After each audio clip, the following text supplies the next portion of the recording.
following infomercial is based off of Sense and Sensibility by Jane Austen. Having trouble finding yourself a man? Just plain lost in the world of love? Don't want everyone in town gossiping about your failed marriage attempts? Well, we have some tips that are going to change your life. Tip number 1. When sealing that attachment to that lovely lady in your life, always, and when we say always, we mean always, cut off a lock of her hair to show your affection and dedication to one another.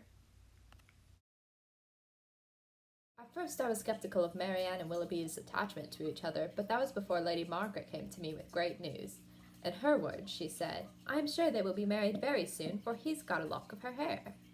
Now, I couldn't believe this at first, but once I realized it was indeed Marianne's hair, I knew for sure that they were going to be married. The gift of a lock of hair is no simple gesture, and it establishes a mutual caring for one another. Try this out with your special friend today.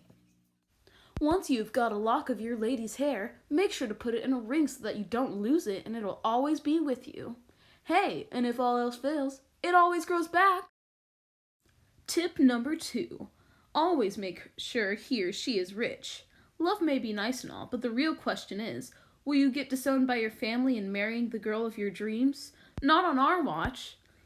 Poor Edward Ferrars wanted to marry Lucy Steeles even though she financially practically had nothing. Look where that got him. His mother, Mrs. Ferrars, was absolutely furious. All that Mrs. Ferrars could do to make him put an end to the engagement was to not avail. Duty, affection, everything was disregarded. She would never see him again, and so far would she be from affording him even the smallest assistance. Now, do you really want to end up like poor Edward? No money or inheritance? I can't imagine you do. Be wise, kids. Marry rich. Tip number 3. He or she must also certainly be well-read. For what even is a civil society if not for a fine group of well-read civilians? Being well-read is quite indeed important. Without an education, how can one expect to find their way in the world? How would one make a living, or even know how to act? Any possible suitor I would consider would have to be educated. I most certainly agree. However, it is not only important for him to know fine literature, he must read it with passion, for what good is any book if not read with great expression? Tip number 4. Communication is key. Just make sure you aren't too direct. Speaking openly about one's emotions never helped anyone. We do, however, recommend you make sure he or she does not have any secret engagements to anyone before you should become attached and depressed. Should this happen to you, remember, don't let anyone know you are upset. Showing your feelings is neither classy nor admirable. Tip number 5. Now, just because you are to be married to someone else does not mean that you cannot act as a perfect gentleman to other eligible ladies, but it does mean that you cannot lead them on or court them without disclosing prior engagements. If you do, it can lead to tremendous heartbreak on the lady's part.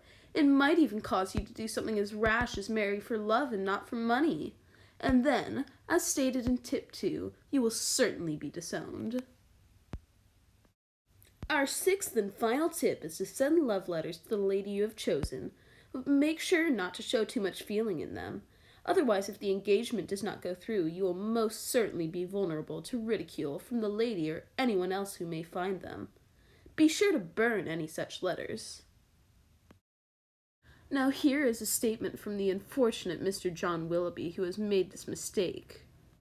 I have been so unfortunate to give rise to a belief of more than I felt or meant to express. I shall reproach myself for not having been more guarded. And lastly, is it more important to make your marriage decision out of sense or sensibility? Our 2 guests have some opinions they'd like to share. Sometimes one is guided by what they say of themselves, and very frequently by what other people say of them, without giving oneself time to deliberate and judge. With that said, sense is much more important. A marriage is not only a bond between 2 people, but a connection of families, and these sorts of matters must be addressed with sense alone. It is not time or opportunity that is to determine intimacy. It is disposition alone. 7 years would be insufficient to make some people acquainted with each other, and 7 days are more than enough for others. With that, sensibility is indeed more important. Who you choose to marry will impact the rest of your life forever. For what even is marriage if it is a loveless one? Now, which truly is more important? We don't know either. It's up to you to decide. What we can hope, though, is that you will learn to use our tips to score the man or woman of your dreams. Ciao!